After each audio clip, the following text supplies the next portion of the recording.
सुदूर गांव बड़गांव के पास एक पुरानी हवेली थी जिसे लोग कालासर हवेली के नाम से जानते थे। कहते थे कि वहां जाने वाला कभी लौटकर नहीं आता। हवेली के बारे में कई भयानक कहानियां प्रचलित थीं। कोई कहता कि वहां एक चुड़ैल का साया है, तो कोई कहता कि हवेली के मालिक ने वहां तांत्रिक अनुष्ठान किए थे। गांव के किशोर अजय, रोहित और सौरभ ने ठान लिया कि वे इस रहस्य का पता लगाएंगे। एक अंधेरी रात जब पूरा गांव सो रहा था, तीनों दोस्त टॉर्च और मोबाइल लेकर हवेली की ओर बढ़े। हवेली के दरवाजे पर पहुंचते ही उन्हें वहां काले धागे और तांत्रिक चिन्ह दिखे। जैसे ही उन्होंने दरवाजा खोला, एक भयानक चीख गूंज उठी। अजय के हाथ से टॉर्च गिर गई और दरवाजा अपने आप बंद हो गया। अब वे अंदर फंस चुके थे। हवेली में हल्की हल्की रोशनी थी, लेकिन हर कोने में अजीब छायाएं हिल रही थीं। तभी रोहित ने देखा कि सीढ़ियों के ऊपर एक सफेद साड़ी पहने औरत खड़ी थी, लेकिन उसका चेहरा नहीं दिख रहा था। अचानक वह हवा में तैरती हुई उनकी ओर बढ़ने लगी। सौरभ के होश उड़ गए। वो दरवाजे की ओर भागा, लेकिन दरवाजा अंदर से चेन से बंद हो चुका था। अजय ने हिम्मत जुटाकर पास पड़ी एक पुरानी किताब उठाई, जिसमें लिखा था, जो कोई भी इस हवेली में आया उसे अपने प्राणों का बलिदान देना पड़ा। तभी हवेली की दीवारों पर अचानक रक्त से कुछ लिखा उभरने लगा। तुम यहाँ क्यों आए? अब लौटने का कोई रास्ता नहीं। इतना पढ़ते ही अचानक तेज हवा चलने लगी, खिड़कियां धड़धड़ाने लगी और सफेद साड़ी वाली औरत चीखते हुए उन पर झपट पड़ी। तीनों जोर जोर से चीखने लगे, लेकिन अचानक अजय की नजर हवेली के एक पुराने चित्र पर पड़ी।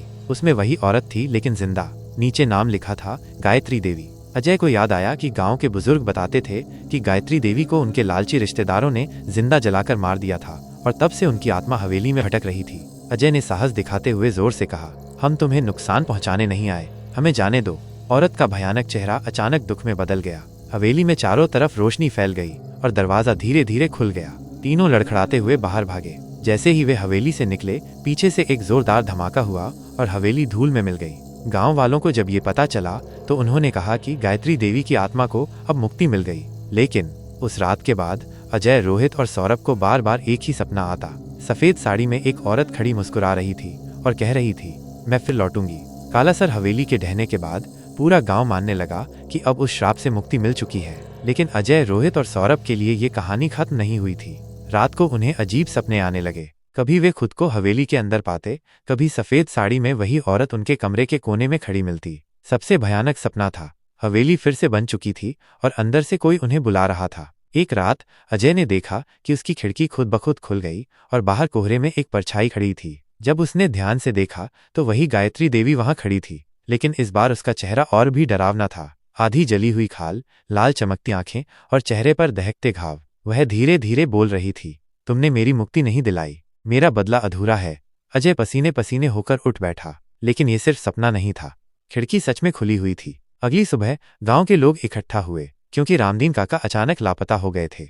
लोग कह रहे थे कि उन्होंने रात को कोई परछाई देखी थी और फिर उनकी चीखें सुनाई दी थीं। रोहित और सौरभ को भी रात में अजीब घटनाएं महसूस हुईं। उनके घरों की दीवारों पर खून से लिखा था, वापस आओ, हवेली जिंदा है। गांव वालों ने देखा कि जहां हवेली थी वहां फिर से धुंध के बीच एक परछाई बनने लगी थी। जैसे ही कोई पास जाता, उसे अजीब सी फुसफुसाहटें सुनाई देती, मुझे न्याय चाहिए, बदला चाहिए। अजय, रोहित और सौरभ को समझ आ गया कि हवेली और गायत्री देवी की आत्मा तब तक मुक्त नहीं होगी जब तक उनके साथ हुए अन्याय का बदला नहीं लिया जाता। लेकिन गायत्री देवी किससे बदला लेना चाहती थी? क्या तीनों दोस्त अब फिर से हवेली में जाएंगे? क्या वे आत्मा को शांत कर पाएंगे, या इस बार कोई बड़ा अनहोनी होगी? गांव में डर और दहशत का माहौल था। जो भी रात में हवेली के पास जाता, वो या तो गायब हो जाता या सुबह बेहोश मिलता। अजय, रोहित और सौरभ अब समझ चुके थे कि गायत्री देवी की आत्मा को मुक्ति नहीं मिली थी, बल्कि वो पहले से भी ज्यादा गुस्से में थी। एक रात तीनों दोस्त फिर से उस जगह पहुंचे जहां हवेली ढही थी, लेकिन हवेली फिर से खड़ी थी, बिल्कुल वैसी ही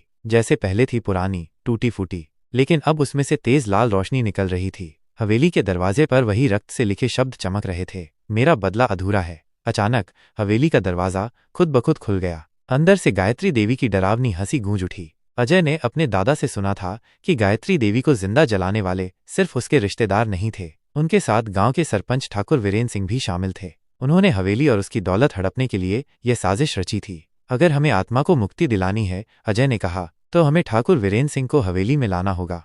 ठाकुर अब बूढ़े हो चुके थे, लेकिन जब तीनों दोस्त उनके पास पहुंचे और सच बताया तो उनका चेहरा सफेद पड़ गया। वो जोर जोर से मना करने लगे, लेकिन तीनों ने उन्हें जबरदस्ती हवेली की ओर धकेला। जैसे ही ठाकुर हवेली के अंदर गए, दरवाजा अपने आप बंद हो गया। चारों ओर अंधेरा छा गया। हवेली की दीवारों से रक्त टपकने लगा और अचानक गायत्री देवी की आत्मा प्रकट हुई, आधी जली हुई, आंखों से आग बरसाती हुई। याद है मुझे ठाकुर, उसकी आवाज गूंजी, तूने मुझे धोखा दिया था, जिंदा जलाया था, अब तेरा समय आ गया। ठाकुर जमीन पर गिर पड़े, गिड़गिड़ाने लगे, माफी मांगने लगे, लेकिन अब बहुत देर हो चुकी थी। गायत्री देवी की आत्मा हवा में उठी और एक जोरदार चीख के साथ ठाकुर के अंदर समा गई। अचानक ठाकुर जोर जोर से चिल्लाने लगे, उनके शरीर से धुआं निकलने लगा और कुछ ही सेकंड में वह जलकर राख में बदल गए। जैसे ही ठाकुर मरे, हवेली में एक जोरदार धमाका हुआ और पूरी हवेली जलकर राख हो गई। अजय, रोहित और सौरभ ने राहत की सांस ली, लेकिन तभी राख में एक काला मोती चमकने लगा। अजय ने जैसे ही उसे छूने की कोशिश की, उसकी उंगलियां जल गईं। तभी हवा में एक अजीब फुसफुसाहट गूंजी,